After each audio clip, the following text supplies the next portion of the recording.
Olá, pessoal. É um prazer estar aqui hoje. E eu começo com a minha autodescrição. Tenho 33 anos, sou uma mulher cis, branca, cabelo comprido ondulado, de cor marrom clara, olhos verdes, estou de óculos e vestida com uma blusa preta e um casaco azul.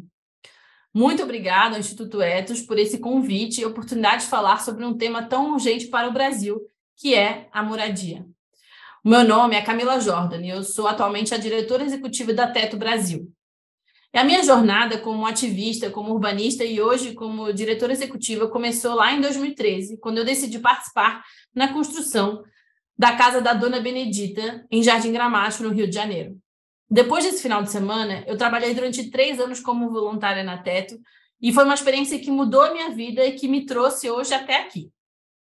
A Teto é uma organização sem fins lucrativos que começou com a indignação de jovens que foram reformar uma capela num assentamento popular no Chile e entenderam que as pessoas, na verdade, precisavam de moradia digna. Hoje, mais de 25 anos depois desse primeiro encontro, estamos presentes em 18 países da América Latina. E no Brasil, já somos mais de 76 mil pessoas que se voluntariaram nos últimos 15 anos aqui no Brasil e mais de 4.500 famílias com moradias dignas. Também concluímos mais de 178 projetos comunitários lado a lado dos moradores e moradoras. Toda essa transformação, ela é fruto da dedicação e do trabalho árduo das lideranças comunitárias, do nosso voluntariado e da nossa equipe contratada. Ao longo dos anos, a gente foi se transformando numa organização que constrói mais do que casas. A gente fortalece e fomenta o desenvolvimento das capacidades comunitárias. Temos por princípio básico o reconhecimento da criação social do habitat pelos seus ocupantes e todo o conhecimento e potencial que já existe nas favelas. Trabalhamos com diversos atores da sociedade civil e da sociedade em geral pela superação da pobreza através desse nosso modelo, que é um modelo coletivo. Mas antes da gente falar mais sobre o trabalho e sobre a moradia, eu preciso trazer o contexto brasileiro, o contexto onde a gente atua, onde nós todos estamos vivendo. O último estudo da FGV publicado, ainda que foi agora publicado este ano, estima que no Brasil existam mais de 62 milhões de pessoas que vivem em situação de pobreza.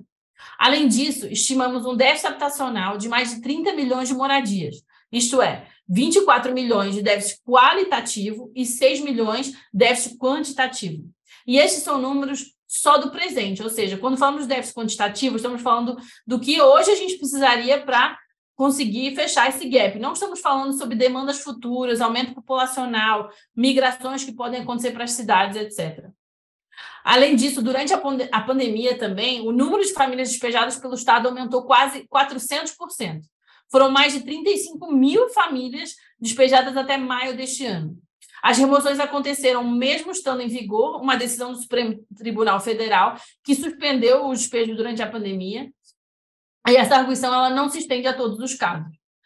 E isso agora aconteceu, teve uma expiração desse prazo, e as famílias, então, continuam em risco de despejo. Em São Paulo e qualquer outra cidade que a gente saia hoje na rua, conseguimos também observar um número brutal de aumento que houve de pessoas morando em situação de rua.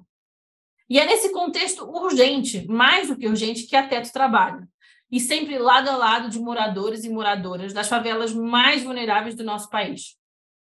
E é por causa disso que também a gente se juntou, junto com a FGV, e em 2021 publicamos os resultados de uma avaliação de impacto do nosso programa de moradias emergenciais. Um dado se destacou bastante durante essa avaliação de impacto, que foi a seguinte: soluções emergenciais, como a construção de uma moradia emergencial, impactam na sensação de bem-estar das famílias que hoje vivem em situação de extrema vulnerabilidade.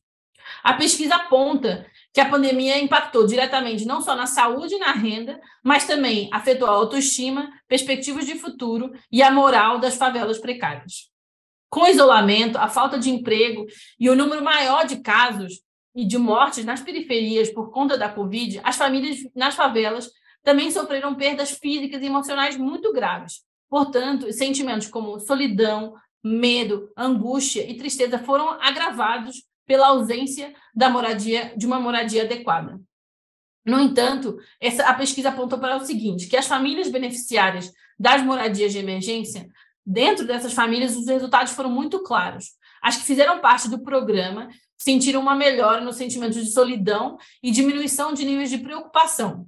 Mesmo assim, nos casos onde houve uma piora emocional, ela foi menos impactante entre os grupos que haviam recebido as moradias de emergência. Também se notou uma significativa diminuição na necessidade de medicamentos de depressão e ansiedade, bem como também na diminuição do estresse diário. Isso nos leva à discussão aqui hoje, que é a moradia como uma solução para a saúde pública.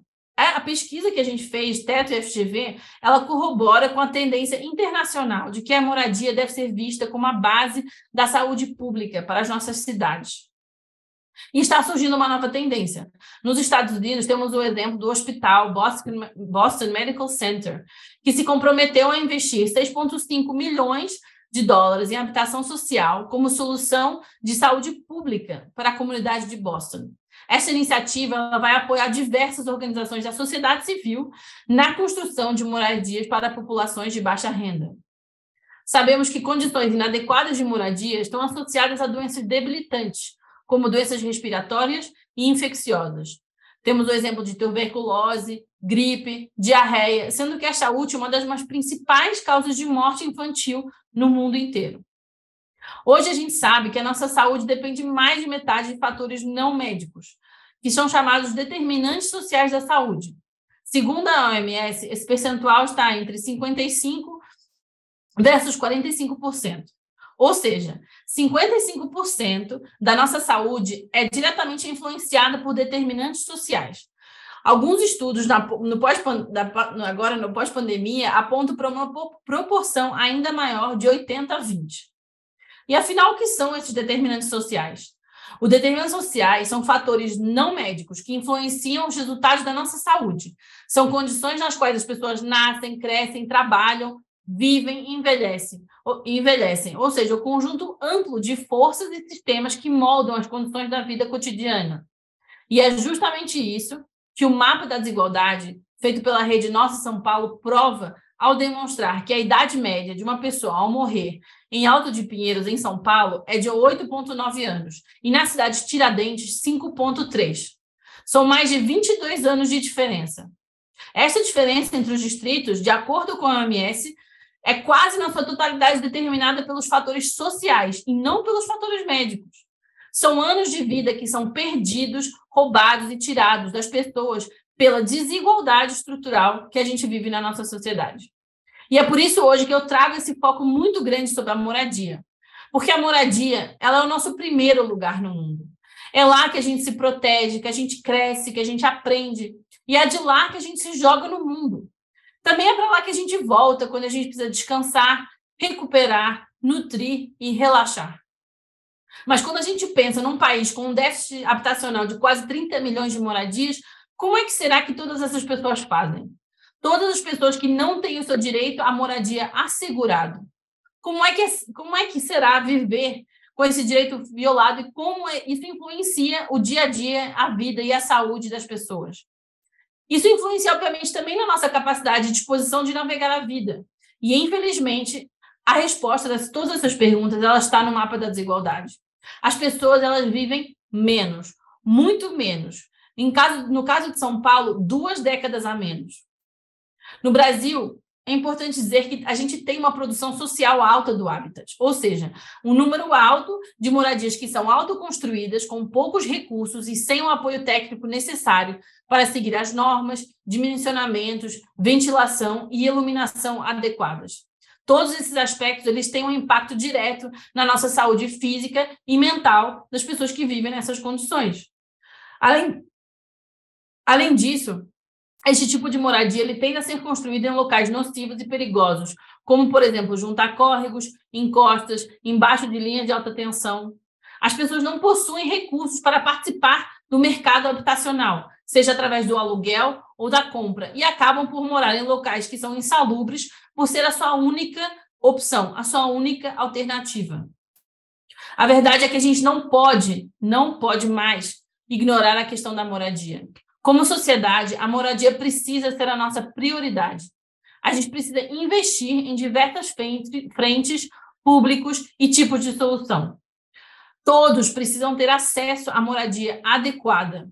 E isto pode e deve se dar por múltiplos caminhos, desde o aluguel, casa própria, termos territoriais coletivos, autoconstrução assistida, moradia social, entre outros. Devemos investigar e atuar na complexidade em conjunto, praticando de forma autêntica e a escuta e a participação cidadã das populações mais afetadas por essa questão. A gente precisa usar a estrutura do Estado para articular com os diversos atores e buscar as soluções necessárias. Após uma pandemia que nos fez sentir na pele a importância de morar num lugar digno e seguro, muito pouco se avançou no quesito da moradia digna no Brasil. Se nem a pandemia foi suficiente para pautar a habitação num país com um déficit habitacional gigante, o que mais precisa acontecer para a gente olhar com seriedade para esse problema? Então, eu deixo aqui um convite, no meu nome e no nome da Teto, para a gente entrar realmente em ação de forma organizada e coletiva, porque a questão da moradia ela não pode ser só das 30 milhões de famílias que não têm moradia ou que não têm moradia adequada. Ele precisa ser um problema de todos nós. Muito obrigada pelo convite e até uma próxima.